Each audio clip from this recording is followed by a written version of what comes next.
Before we start, close your eye. Your brain will create all the visual. Let's start. Most people don't think about how small spaces really are. We walk into rooms. We sit in cars.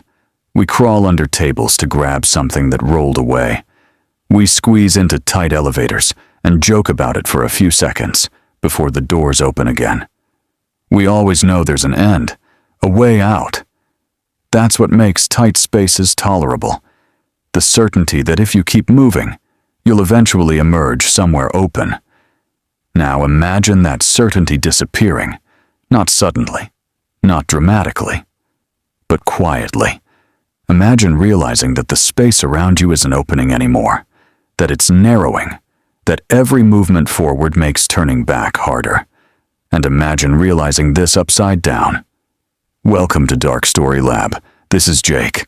And tonight, this is not a ghost story. This is not a mystery. This is not something that can be explained away or dismissed. This is a true story about a man who walked into a cave believing he would be home for dinner, and slowly realized that the cave was not going to let him go. This is the story of the Nutty Putty Cave incident. Nutty Putty Cave was never meant to be dangerous. That's what made it famous.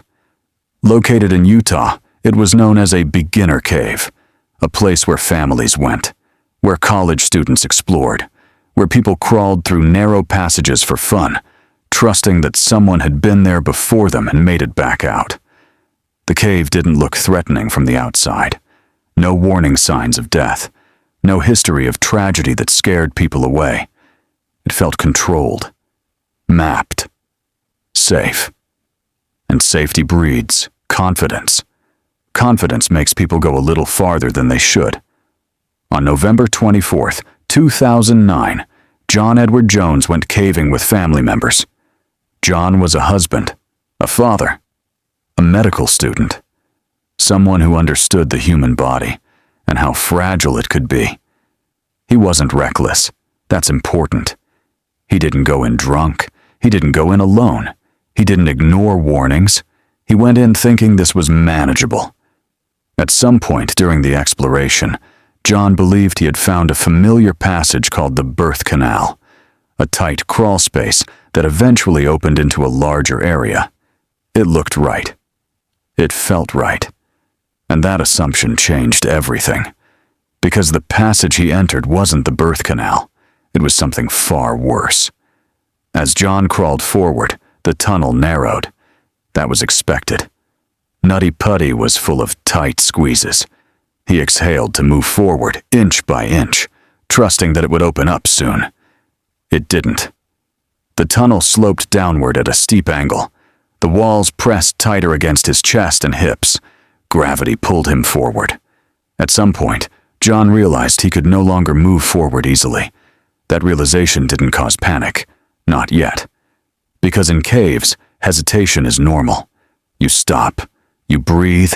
You adjust. John tried to back up. He couldn't. His body was wedged, his chest compressed, his arms pinned beneath him. And then came the moment that changed the situation from uncomfortable to fatal. John slipped further, just a few inches, but those inches inverted his body almost completely upside down. His head was lower than his feet. Blood rushed to his skull. Pressure built in his chest. Breathing became harder. Still, he didn't panic. People don't panic immediately in situations like this. They problem solve. John tried to move his legs. The rock pressed back. He tried to shift his hips. Nothing moved. He called out. The sound didn't travel far. Caves swallow noise. His family heard him eventually. They tried to reach him, but the tunnel was too narrow. They couldn't even see him clearly. Rescue teams were called. And that's when the real horror began. Because caves don't allow urgency. Everything takes time. Equipment had to be brought in piece by piece. Rescuers had to squeeze through the same narrow passages. Every movement risked making things worse. John was trapped upside down, and the human body is not designed for that. As minutes turned into hours, the pressure on his heart increased. His breathing became labored, his voice weakened, but he stayed conscious. He talked. He joked at times. He told his wife he loved her. Rescuers rigged a complex pulley system. They slowly, carefully tried to lift him inch by inch. For a moment it worked. John moved. Hope surged. And then, the system failed. A critical anchor point broke. John slipped back into the same position, only worse. That moment sealed the outcome, because by then, his body had been inverted too long. Blood pressure in his head became dangerous. His heart struggled to pump effectively. Rescuers knew what was happening. John likely knew too. But there was nothing left to do quickly enough. After more than 24 hours trapped upside down in the cave, John Edward Jones died. Not violently, not suddenly, quietly, surrounded by people who were trying everything they could, and still couldn't reach him. The cave was later sealed permanently, not because it was evil, but because it had proven something. That some places don't need malice to kill you. They only need a single wrong turn. I'm going to pause here, because from this point forward, the story goes much deeper. Into the rescue attempt minute by minute, the psychology of claustrophobia, why the human body fails upside down, and why this incident still haunts rescuers who were there. Once the initial shock passed, the reality of John's position began to settle over everyone involved. He wasn't just stuck, he was stuck in a way that punished time itself. Being upside down doesn't feel immediately dangerous. People hang upside down for fun, for seconds at a time. Blood rushes to the head, pressure builds, and then you flip back upright and laugh it off. But the human body is not built to sustain that position. As John remained inverted, gravity worked against every system keeping him alive. Blood pooled in his head and chest. His lungs struggled to expand fully. Each breath required more effort than the last. Still, he stayed calm. That detail matters. Rescuers later said John never screamed. He never begged. He never panicked in the way movies portray trapped people. Panic wastes oxygen. Panic accelerates exhaustion. John conserved energy instinctively. He answered questions when spoken to. He followed instructions as best he could. He tried to shift his weight when rescuers asked, even though each movement caused pain and made breathing harder. Pain in this situation wasn't sharp. It was crushing. Pressure against the chest makes it feel like you can't fully inhale, even when air is present. Your body knows oxygen is there, but it can't access it properly. That sensation triggers fear at a primal level. John fought that instinct. Rescuers reached him after crawling through the same narrow passage, scraping themselves raw against rock, carrying equipment that felt impossibly heavy in such confined space. The cave didn't allow mistakes. Every movement had to be calculated. One wrong shift could wedge John tighter or cause a rock fall. They couldn't turn him around. There wasn't enough room. They couldn't lift him straight up. Gravity and the slope worked against them. So they improvised. They attached ropes to John's ankles and waist. They anchored pulleys in the cave walls. Each anchor point had to hold under immense tension. The plan was to raise him just enough to relieve pressure, then slowly inch him back the way he came. Slow was the only option. In caves, speed is dangerous. As the rescue continued, hours passed. John's voice weakened, not because he was giving up, but because his body was working harder just to function. He asked about his wife. He talked about his children. He trusted the people around him completely. That trust was heavy. Rescuers later said that knowing John was conscious made the situation harder. When someone is unconscious, you focus on procedure. When someone is talking to you, the situation becomes painfully human. You're not rescuing a body. You're rescuing a person who knows what's happening. The cave didn't care. The rock walls didn't shift to make room. The passage didn't widen because people needed it to. Nature didn't negotiate. At one point, the rescue team managed to lift John slightly, enough that he could breathe more easily, enough that hope returned. Those moments are dangerous. Hope changes behavior. People push harder. They rush decisions. They trust equipment more than they should. The pulley system was under enormous strain. Anchors drilled into rock that was never meant to support that kind of force. Then, without warning, one of the anchor points failed. The sound wasn't dramatic. A sharp snap. Then gravity did what it always does. John slipped back down into the same position he had been trapped in before. Only this time, his body twisted slightly. The pressure increased. Rescuers knew immediately what that meant. The chances of survival dropped sharply. John didn't scream. He went quiet. Not unconscious. Quiet. That quiet is something rescuers never forget. Because silence in a cave isn't peaceful. It's final. The team continued working, knowing the odds were no longer in their favor. Not because they believed John was gone, but because his body had been inverted too long. The heart struggles to pump blood uphill for extended periods. Blood pressure in the brain becomes dangerously high. Organs begin to fail one by one, not catastrophically, but subtly. The body shuts down in layers. John's breathing became shallow. His responses slowed. His words shortened.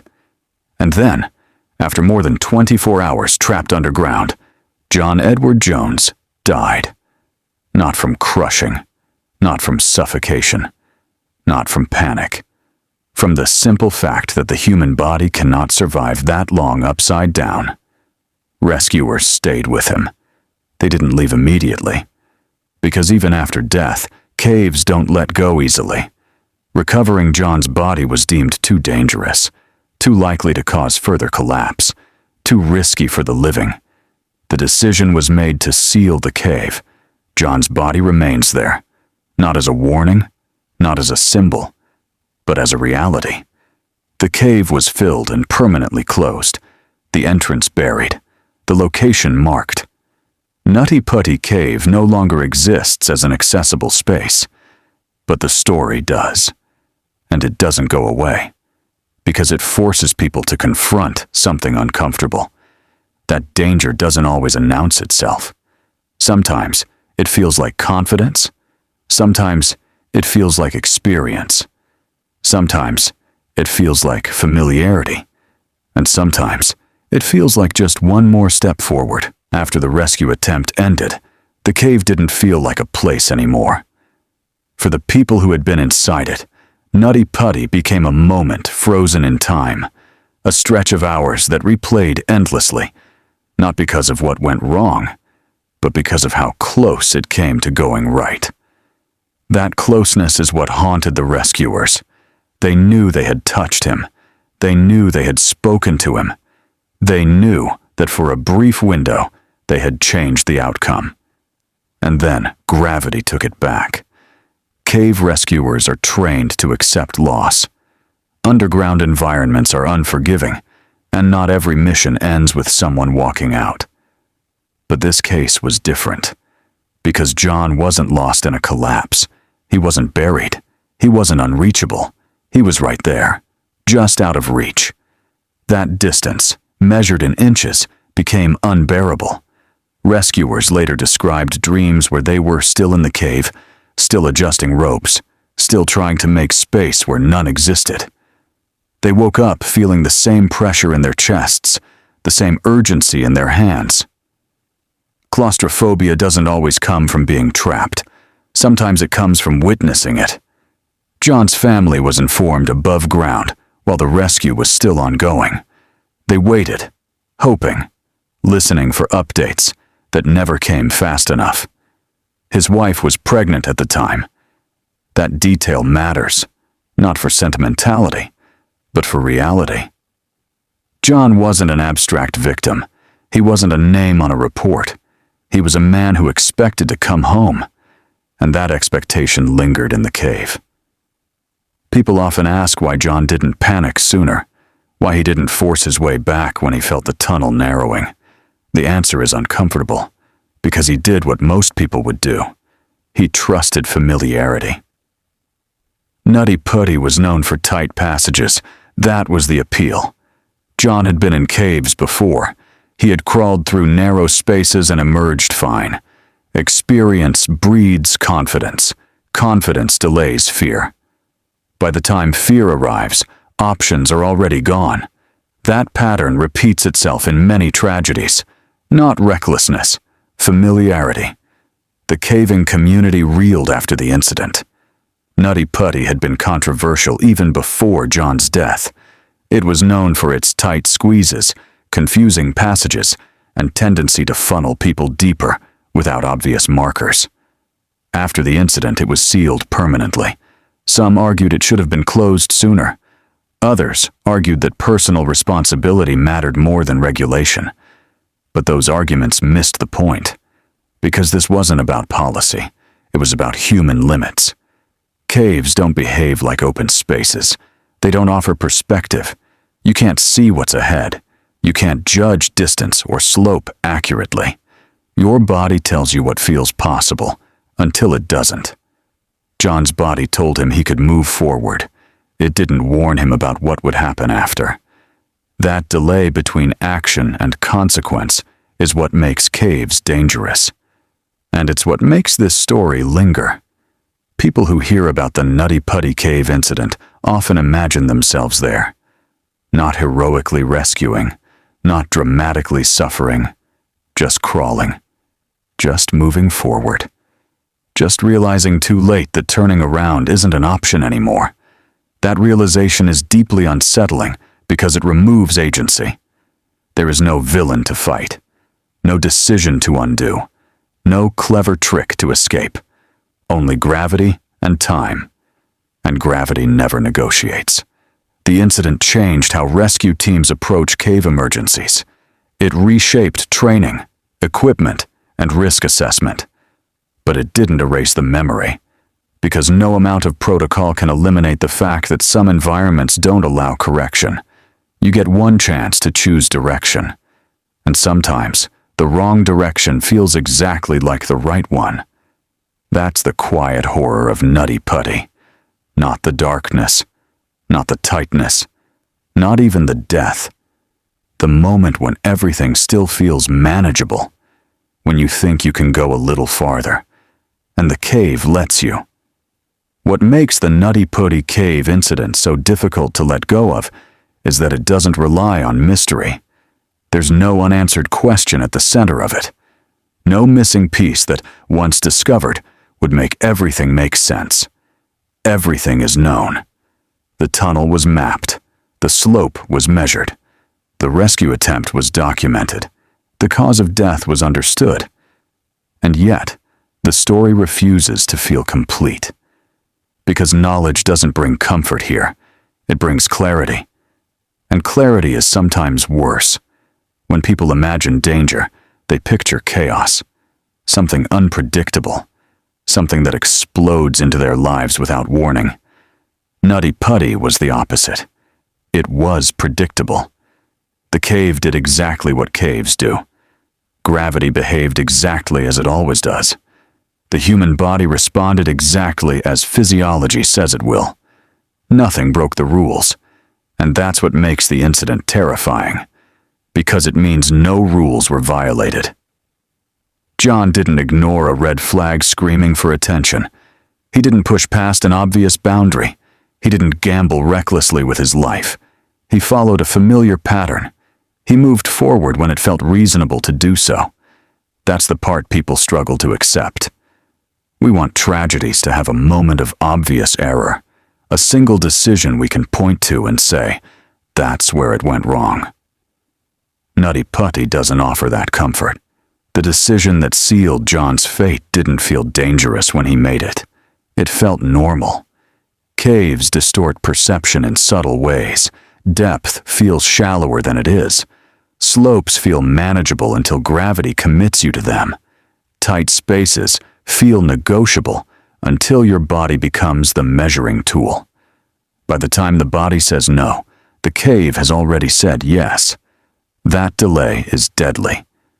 People who hear this story often ask what they would have done differently. They imagine themselves stopping earlier, turning back, recognizing the danger sooner. But imagination benefits from hindsight. In real time, John had none.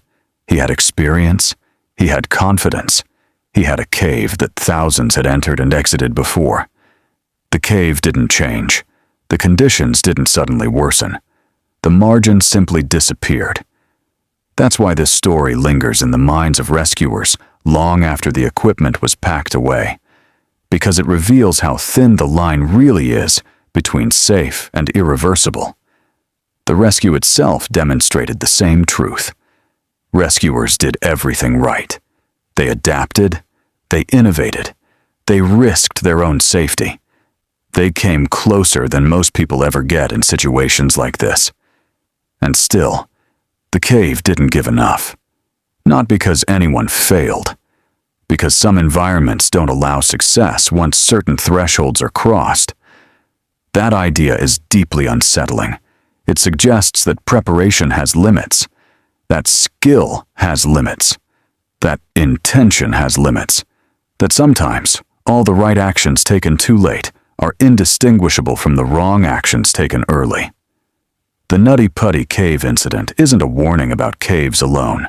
It's a warning about momentum, about how easily forward motion becomes commitment, how quickly commitment becomes constraint. Once gravity commits your body to a position, intention stops mattering. You can want to go back all you like. The cave doesn't care. That indifference is what makes this story feel almost cruel, even though there was no cruelty involved. No malice, no intent, no hostility, just physics. And physics doesn't make exceptions for hope. People who suffer from claustrophobia often describe their fear as irrational. They know, logically, that the space they're in isn't dangerous, that nothing is closing in, that they can leave. Nutty Putty removes that reassurance. It shows a scenario where the fear is rational, where the space really is closing, where leaving really isn't an option, and where calm, patience, and cooperation still aren't enough. That's why people feel this story in their bodies when they hear it. Tight chests, shallow breaths, the urge to stretch or stand up. Your body understands before your mind does. It recognizes the conditions, because evolution taught it to fear spaces that don't allow reversal. John's story has been told and retold, not because people enjoy tragedy, but because it exposes something uncomfortable about ourselves. We trust environments more than we should. We assume that because something hasn't gone wrong before, it won't go wrong now. We mistake familiarity for safety. Nutty Putty didn't need to be unpredictable to be deadly.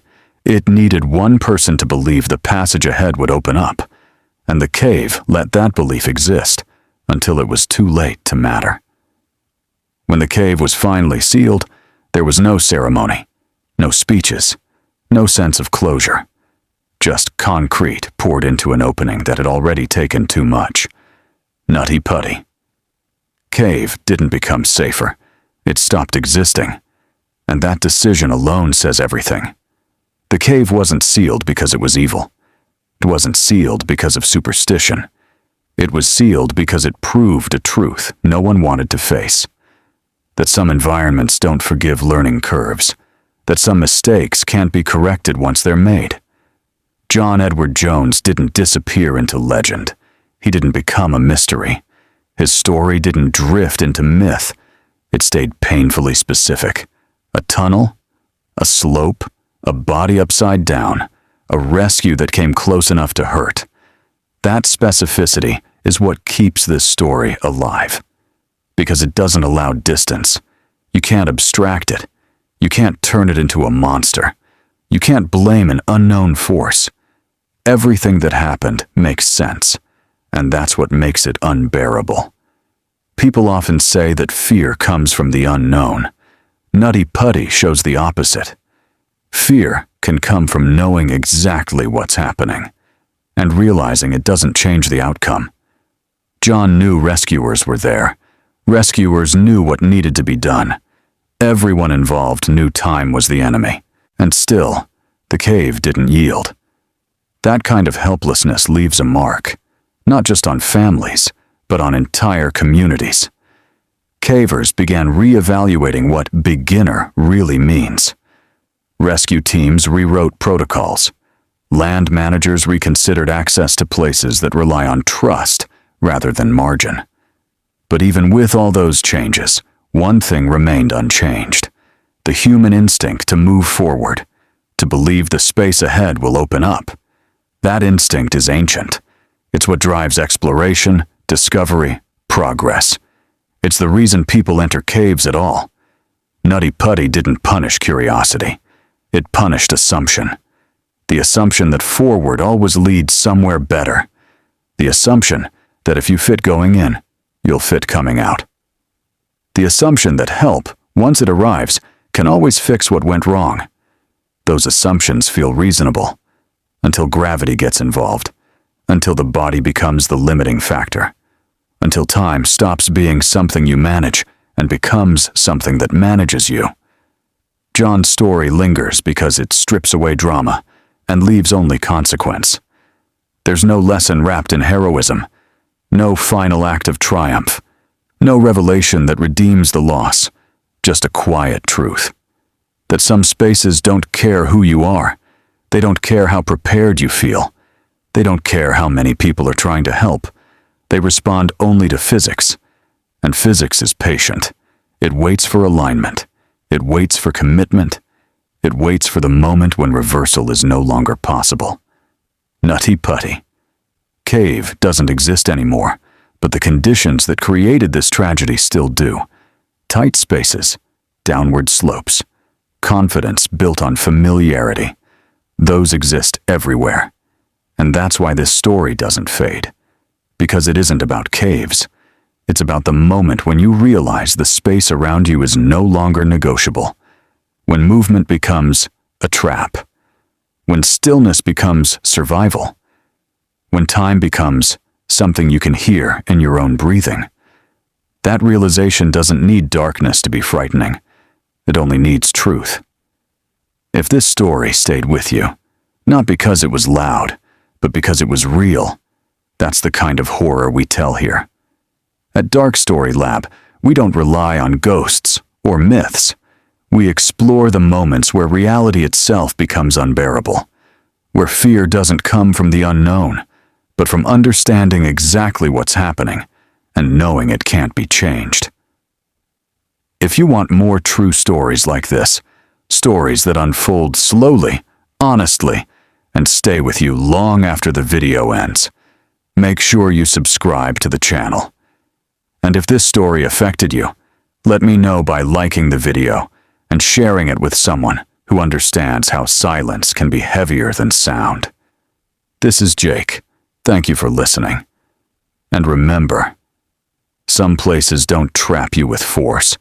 They trap you with the belief that there's still room to move forward until there isn't.